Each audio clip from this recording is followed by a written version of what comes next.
Peter messages, "Hi Matthew, I'm an emergency medicine consultant and believe there is no role for physician associates whatsoever within the NHS. I could go on at length about how unsafe they are through the lack of knowledge, training, but it boils down to this. No doctor I know would allow a PA to treat a family member or their child. I certainly would not. The department I work in does not and will not employ any physician associates as they are a considerable risk to patients and provide no net benefits other than a warm body on a rota." That's one of the most damning things I've ever read. A warm body on a rota. Let's go to the phones. Tessa's on the line from Manchester. Good morning to you, Tessa. Morning, Tessa. Morning. Morning.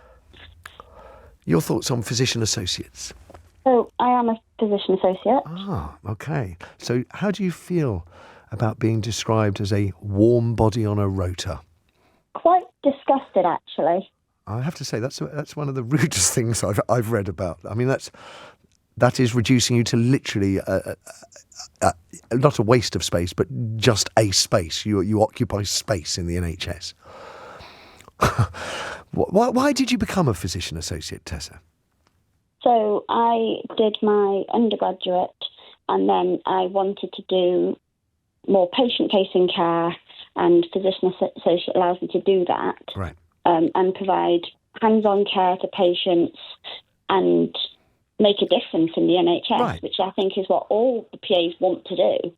And I know a lot of the doctors and all the patients I've met have been grateful for our care, appreciate the value we bring to the team, and are really appreciative of us.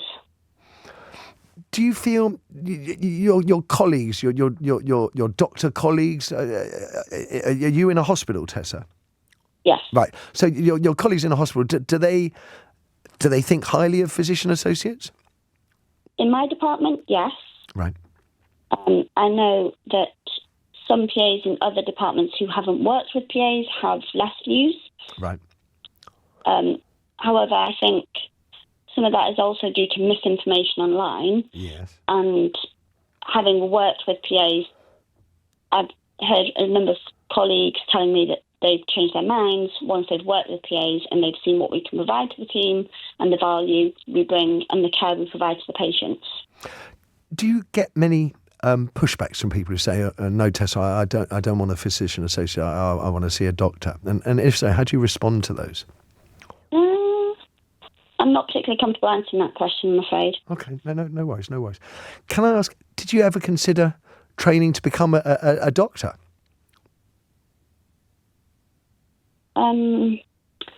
Again, I'd much rather not answer that question. Okay. Do you feel that there is career progression for someone like yourself within the NHS? Or do you see physician associates having more to do for the health service? I mean, while PAs have been in the NHS 20 years, the numbers are obviously now starting to uptick. Yeah. And obviously with the Leng review upcoming and a lot of misunderstanding around our role, I think obviously the progression for PAs locally is dependent on their department and what they can do and their training within the department. Nationally, it might change, obviously, depending on the outcome of the reviews and lots of factors that we really can't predict yet. Yes.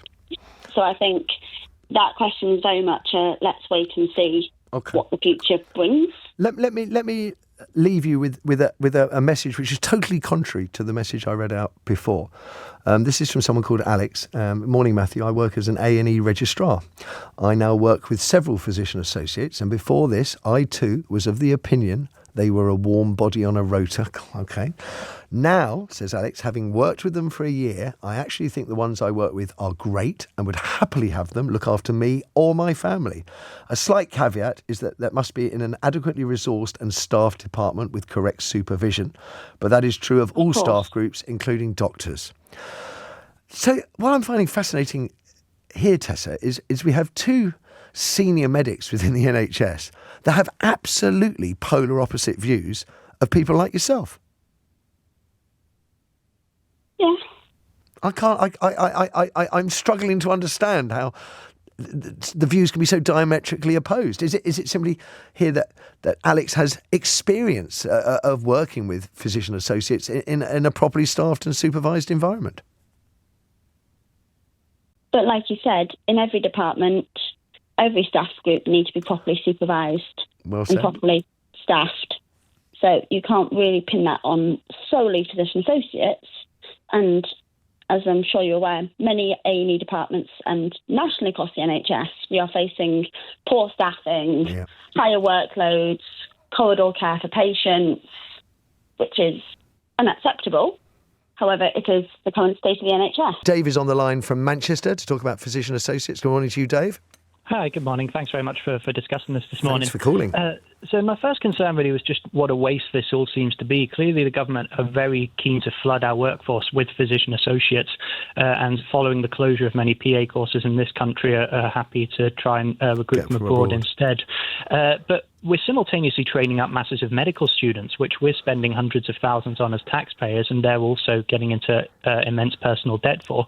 And then we don't want to hire them at the end of their training. So Dave, spell this out for me, because a number of people have messaged already saying there's a cap on numbers. What is the cap? When does it kick in? Any information would be helpful. Yeah, sure. So you do your foundation years after you've done your 5 years medical training, so that's another 2 years. So by the time you come to apply for specialty training, you'll have done about 7 years training, both undergraduate and postgrad. Unfortunately, competition ratios, which say 20 years ago were fairly manageable, you'd apply for a job, you'd have a good chance of getting them, have absolutely exploded in the last few years, to the point that many doctors, for the first time this year in particular, will simply be left after 5 years of medical training and 2 years foundation without a job. No, Dave, ratios. how can that be? How is this possible? All my career, I'm told, we want more doctors in the NHS. You're telling me we've got doctors, but we don't bring them in the NHS. We have plenty of doctors, I can assure you. I know doctors who are unemployed, facing unemployment, and clinical fellowships, which you would previously go to if you couldn't get training, are also drying up. So we're seeing some rather sad things, like GPs, for example, driving Uber rather than working GP at a time where we're desperately trying to get GP appointments. Every profession, these competition ratios have exploded: 4-1, 5-1, 6-1, and the slight confusion is stemming by the fact that we're then recruiting PAs into these areas. So we're saying that PAs were necessary because of a shortage of doctors when we have thousands of unemployed doctors.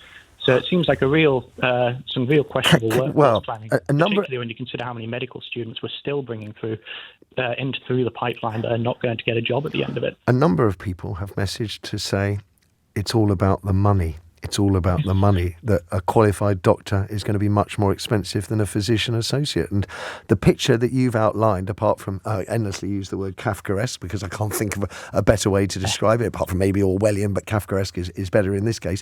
It's what you've outlined is insane. That's insane. Right. And I think the other thing to bear in mind is replacement, ultimately. So we've discussed already how they're doing some pretty advanced things, PAs now. So in a surgical capacity, operating on children, they might be drilling into your skull. Or in a medical capacity, seeing you're very acutely unwell, or with a red flag presentation in ED. The GMC are now regulating PAs, are refusing to actually set any kind of limits on what they can do, saying it should be a personal scope. And obviously that makes it much easier if you're a PA to replace a doctor in XYZ capacity. Those roles previously would have been done by doctors with significantly more training and having gone through much more postgraduate training and a highly competitive recruitment process. So I think replacement is certainly the key word there. Gosh, Dave, indebted to you. Thank you so much for sharing. A number of you have messaged throughout the hour about the fact that we have a sort of surfeit of doctors, but we can't get them into the NHS. And I mean, he's just outlined why, and I can't take it on board. My poor little brain just can't absorb why we wouldn't want all those newly qualified doctors working in the NHS instead of driving Ubers.